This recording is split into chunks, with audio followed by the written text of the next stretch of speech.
মালয়েশিয়ায় ঘর ক্রয় করে কিভাবে সেটা সম্পর্কে জানব।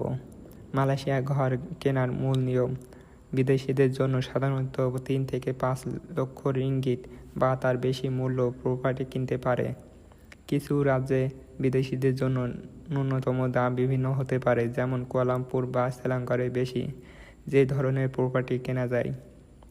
কন্ডোমিনিয়াম বা অ্যাপার্টমেন্ট কিনতে বিদেশিরা সহজেই পারে, যেমন টাউন হাউস বা সিঙ্গেল হাউস কিনতে সাধারণত মানুষের সরকারের বিশেষ অনুমতি প্রয়োজন। মার্কেট চেক করা: ক্রয় করার আগে বাজারের মূল্য যাচাই করা জরুরি। বিভিন্ন অনলাইনে প্ল্যাটফর্মে যেমন প্রপার্টি গুরু, প্রপার্টি ইত্যাদি থাকে। ঘর কিনতে হয় যেভাবে: সাধারণত প্রথমে প্রপার্টি খুঁজে বের করা, নিজের বাজেট, অবস্থান, সুবিধা, ভবিষ্যৎ মূল্যায়ন অনুযায়ী নির্বাচন, প্রস্তাব দেওয়া, অফিস টু প্রেস, সেলারের কাছ থেকে একটি লিখিত প্রস্তাব দিতে হয়। সাধারণত 2 থেকে 3% অ্যাডভান্স হিসাবে দেওয়া হয়। পেক্সি বা লিগাল চেক, লয়ার রেজিস্টার দিতে হয়। লোন বা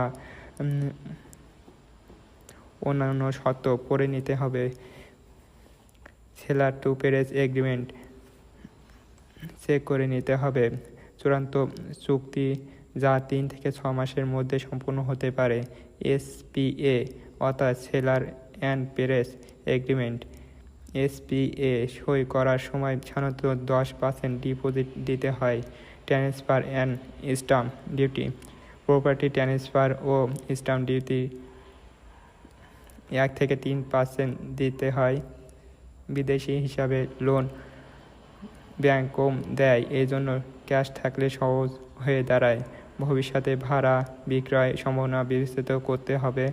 প্রত্যেক স্টেপে অভিজ্ঞতা লয়ারের সাহায্যে নেওয়া নিরাপদ।